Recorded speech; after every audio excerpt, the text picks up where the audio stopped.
In the name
Sing hallelujah to the Lord, and sing hallelujah to the Lord, and sing hallelujah, sing hallelujah, sing hallelujah to the Lord. And sing hallelujah to the Lord. And sing hallelujah to the Lord. And sing hallelujah, sing hallelujah, sing hallelujah to the Lord.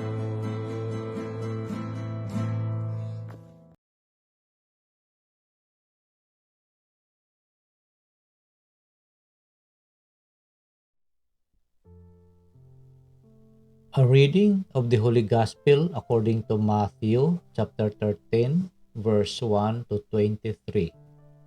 Glory to you, O Lord.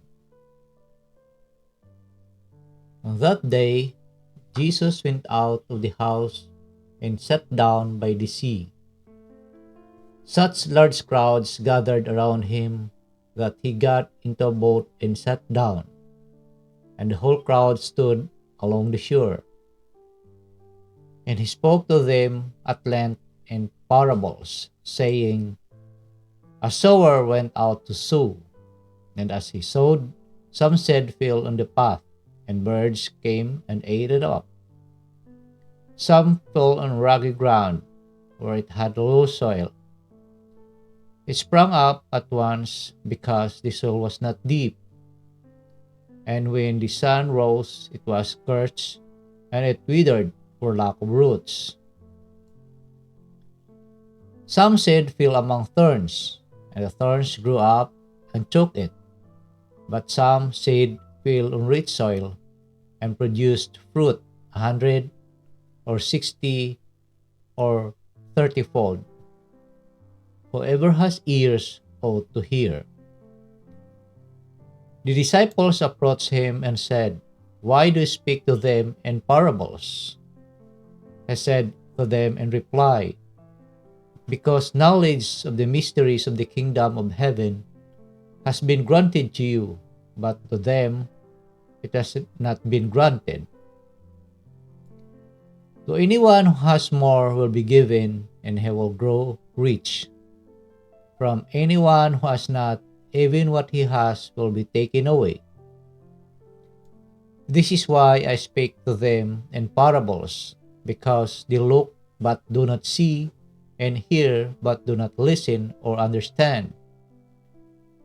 Isaiah prophecy is fulfilled in them, which says, You shall indeed hear but not understand. You shall indeed look but never see. Gross is the heart of these people. They will hardly hear with their ears.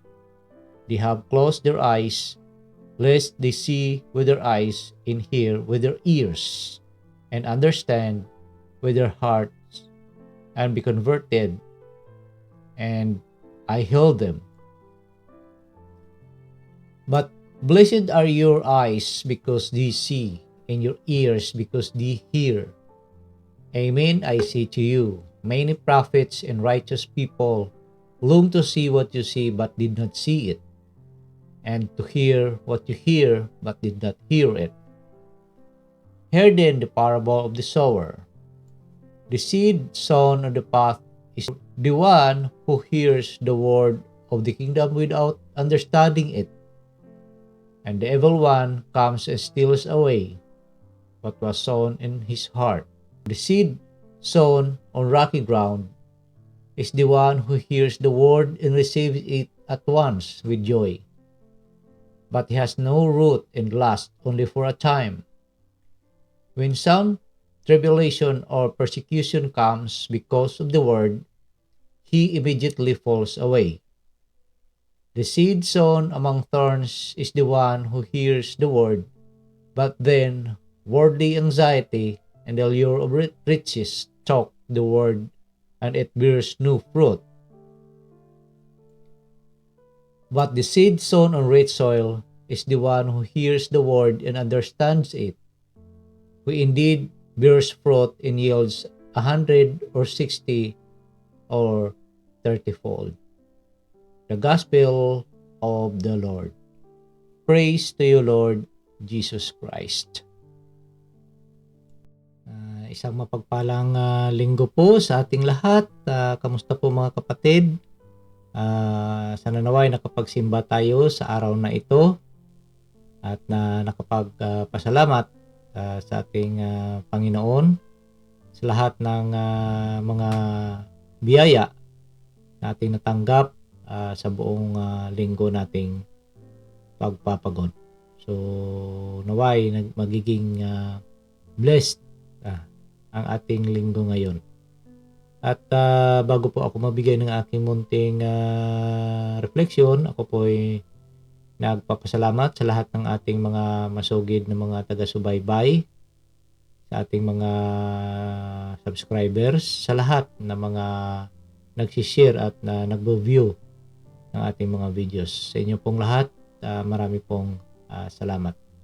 At sa ating ebanghelyo ngayong araw na ito ng linggo, July 16, 2023, dito po sa ating ebanghelyo, ating Panginoon ay nagsabi ng isang parabola, no? Ito po yung sinasabi na the parables of the sower, no? So dito ang ating Panginoon ay nagsabi that a sower went out to sow, and as he sowed, some seed fell on the path, and birds came and ate it up. Some fell on rocky ground where it had low soil, sprang up at once because the soil was not deep. And when the sun rose, it was scorched, and it withered for lack of roots. Some seeds fell among thorns, and the thorns grew up and choked it. But some seed fell on rich soil and produced fruit, 100 or 60 or 30-fold. So mga kapatid, ito po yung sinasabi ng ating Panginoon sa parabola, no? But mga kapatid, saan ba tayo dito nabilong? Sa seeds na tumama doon sa mga daan, sa batuhan, sa dawagan, or sa matatabang lupa? Sa tingin mo kaya, mga kapatid, saan ka dito nabibilong? So kung atin lang susuriin at pagnilayan yung ebanghelyo na ating Panginoon, ito po'y naghahambing o tumutukoy sa ating sariling buhay. That minsan, or karamihan, ay may ganong pananampalataya na yung aral, no, or yung salita ng ating Panginoon ay binigay niya sa atin, ano? But then, yung ibang sinasabi niya ay parang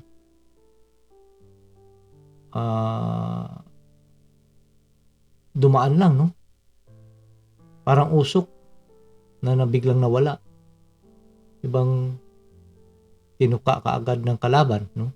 Inagaw dahil ibang hindi lang tayo nagpipi attention. And then some of his words ay natanggap din natin, but then dumating ang mga pagsubok sa ating buhay, ay bigla itong nawala, no? Nawala tayo ng tiwala at pananampalataya. At yung iba naman, sa una, tanggap natin habang tayo ay nag-aaral ng kanyang salita, ay sabay-sabay din gumagawa din tayo ng mga bagay na akala natin ay maganda, no? So sumasabay ito. But din kalaunan ay nawawala na tayo sa focus, no? Sa sinasabi ng ating Panginoon, but din ang ating ginagawa ay instead tumataliwas na, no? Masyado na tayong na ang course doon sa makamundong bagay na wala na tayong panahon para sa ating Panginoon. Ibang nalulung na tayo doon sa bagay na akala natin talagang yun na ang nagbibigay sa atin ng tunay na kaligayahan. Inaagaw, no? Inaagaw na yung atensyon natin dahil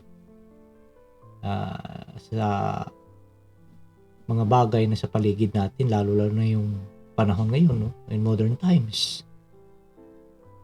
So, yung mga kabataan ngayon, minsan hindi mo na mapipilit na magsimba, magdasal. May mga pamilya na oras ng pagdadasal ay hindi nagtitipon. Oras ng pagkain ay hindi rin sila nagtitipon. Yung anak, kahit na gabi na, kung saan-saan pa napupunta. Yun lang pala, doon lang sa kabilang ibayo, no? Or sa kabilang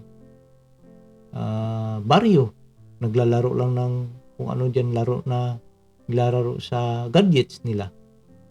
Pinupuyatan, no? Yan, nagpupuyat yan. Tapos uuwi lang sa bahay, gabi na. Ang masakla pa doon, pagdating sa bahay na walang ulam makain, ay magagalit pa, no? Yun. So, ito yung mga nilalang, no, na nahasikan ng salita ng Diyos. Sa una, nakikinig, but din inagaw yung atensyon doon sa kinain ng kalaban, no. So, sana naway sikapin natin, ano, hindi natin minsan maiwasan na itong mga bagay na ito ay tayo rin, no, ay matulad, no, dito sa binhi na naihasik sa dawagan, no. Ay ibang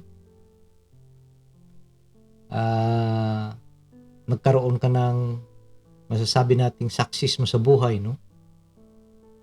Biglang umasenso ka, wala ka ng panahon para magsimba dahil ang inaatupag mo yung pagpaparami lang ng pera dahil mas mahalaga ang marami ang pera. Hindi na importante yung pagsisimba. Wala nang Diyos, no. Hindi na nakaisip na may Diyos. Dahil natutsok na nung karangyaan na natanggap ng prestige, ng honor, no. Yun na. Yun. So, mga kapatid, sana naway tayo ay mahalin tulad, no, sa binhi na tumama sa matatabang lupa para po tayo ay tumubo na at lumago. Lumago ang ating pananampalataya at sa paglago nito, pwede na tayong makibahagi, no, sa iba.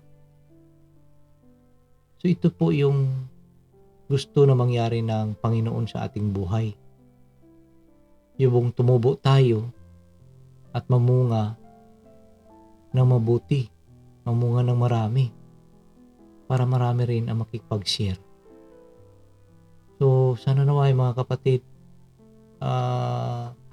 itong ating ebanghelyo na ito sa araw na ito ay sana mabuksan ang ating saradong puso't isipan para makapamuhay tayo ng ayon sa kagustuhan ng ating Panginoon.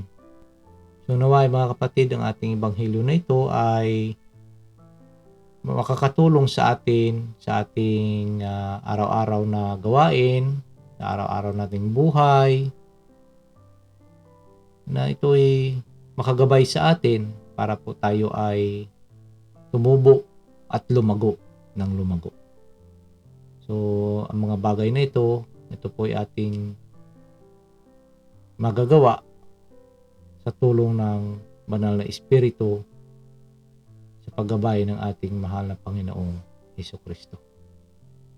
So, sana naway mga kapatid, ang ating pananampalataya ay hindi lang sana tububo, no, sa batuhan, sa dawagan, pagkos ito ay tutubo sa matabang lupa para po ito ay magiging matibay habang tayo ay nabubuhay. So, yun na po mga kapatid. Marami pong salamat at sa muli ako po ay nagpapasalamat sa lahat nating mga taga-subaybay, sa ating mga subscribers. Lahat-lahat marami pong salamat, lalo-lalo na sa inyong mga panalangin. To all my relatives and my friends, marami pong salamat sa inyo. At naway, ang Panginoon, ang Banal na Espiritu ay gagabay sa atin sa araw-araw nating pamumuhay. At wag lang po natin kalimutan na kumapit lang po sa patalim ang salita ng ating Panginoong Hesukristo. Marami pong salamat at God bless us all. Manalangin po tayo sa ngalan ng Ama, ng Anak, ng Diyos Espiritu Santo. Amen. Let us pray. Spirit of wisdom, and understanding, enlighten our minds to perceive the mysteries of the universe in relation to eternity. Spirit of right judgment and courage, guide us and make us firm in our baptismal decision to follow Jesus' way of love.